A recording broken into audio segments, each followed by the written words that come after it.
king at the pass of Thermopylae, recorded by the Greek historian Herodotus. Alexander's more well-trained army instead took the offensive, crossed the Hellespont into Asia Minor, and first liberated the Greek cities there from Persian control. He then routed the mighty Persian army at the Battle of Granicus and Issus, and finally defeated Darius III and his forces at the Battle of Gaugamela in 1231 BC against great numeral disadvantage. 35,000 men against a million, the odds of 2.5 to 100.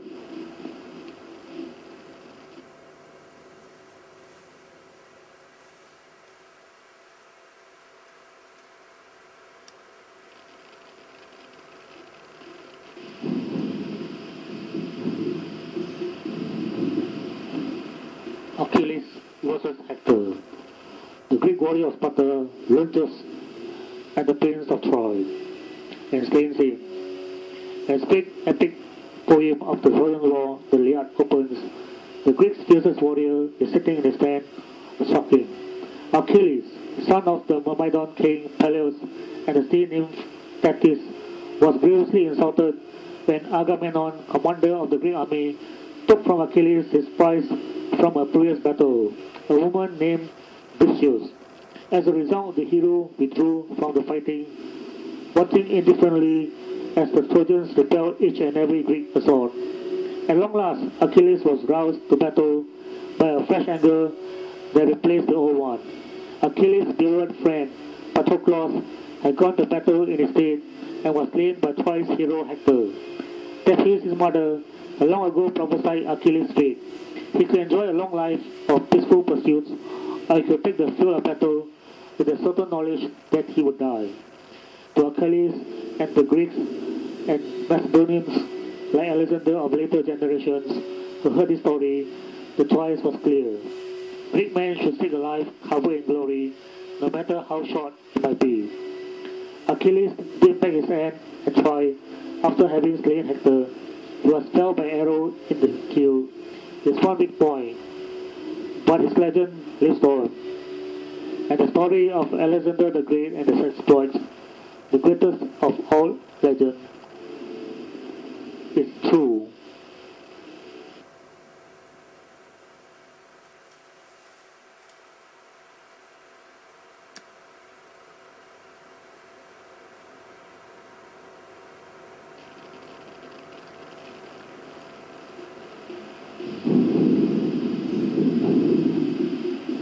A Greek phalanx marches. A Greek phalanx marches, advancing in step to the sound of a flute. The front rank of one Greek phalanx will meet the spears of the enemy and clashes head-on.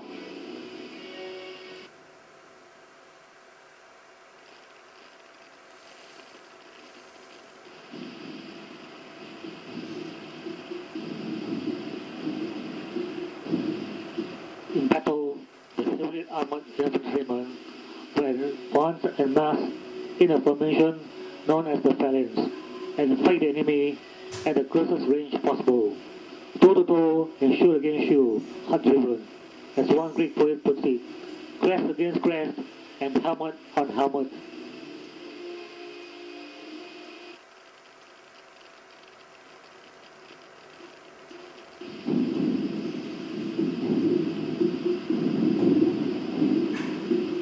A Greek and a Persian soldier in hand-to-hand combat. Protected behind his shield, the Greek warrior aims a deadly blow at the head of a fallen Persian.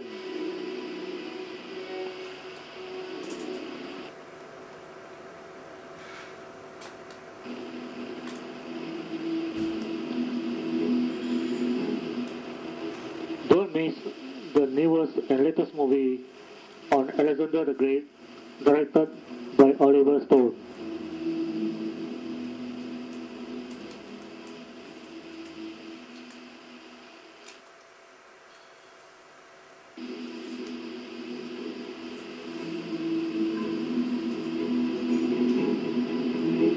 Let's look at some stills from Alexander, the new movie.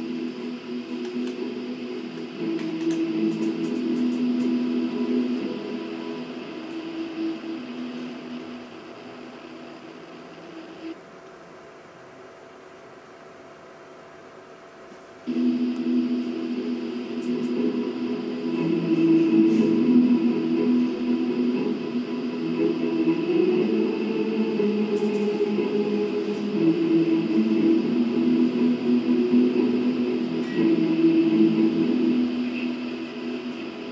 old Alexander the Great movie was starred by Richard Burton. The new one is by Colin Farrell.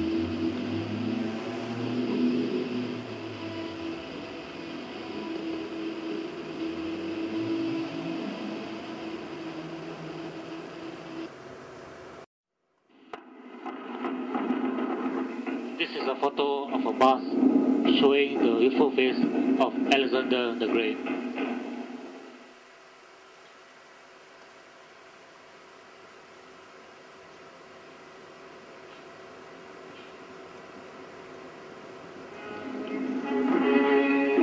Bible prophecies in Daniel chapter 8 verse 9 with bull's-eye accuracy predicted 2,600 years ago that the end-time Antichrist will arise as one of the four divisions of his empire.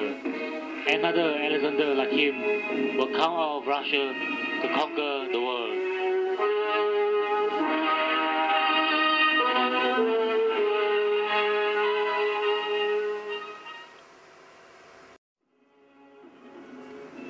Persian subjects. A gift of cloth or clothing is brought by subjects as tribute from the bas relief of the north staircase of the Apadana at Persepolis, Achaemenid, during the reign of Xerxes 485 to 465 BC. And bottom shows relief of Persian soldiers.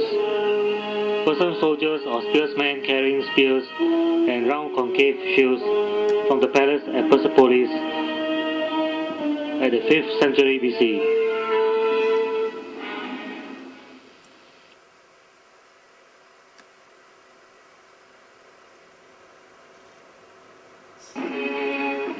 Daniel chapter 11. These longest prophecies in the whole Bible. Daniel predicted the rise, the prolonged power struggle, the marriage, politics, and wars between the king of the north or the Seleucid dynasty versus the king of the south or the Ptolemaic dynasty. They were both founded and descended from Ptolemy the first called Soter and Seleucus the first or Nicator respectively. When the successors of Alexander the Great divided up his empire between them, Palestine was at first allocated to the Egyptian Ptolemies. After the victory of Antiochus III, the photo at the right, over Ptolemy in the year 198 BC, the Seleucids laid hold of the country and began assiduously to submit it to Greek influence.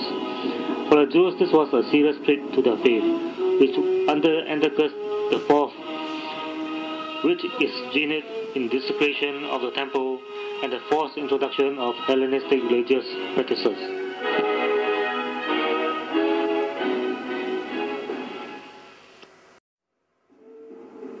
A chart of the Ptolemaic and Seleucid dynasty and intermarriages.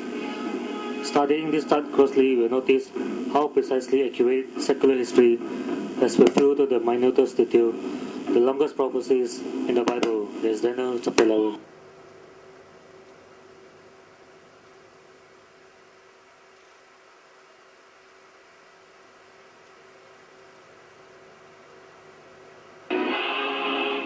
The top shows the tetradramas of Seleucus Nicator I,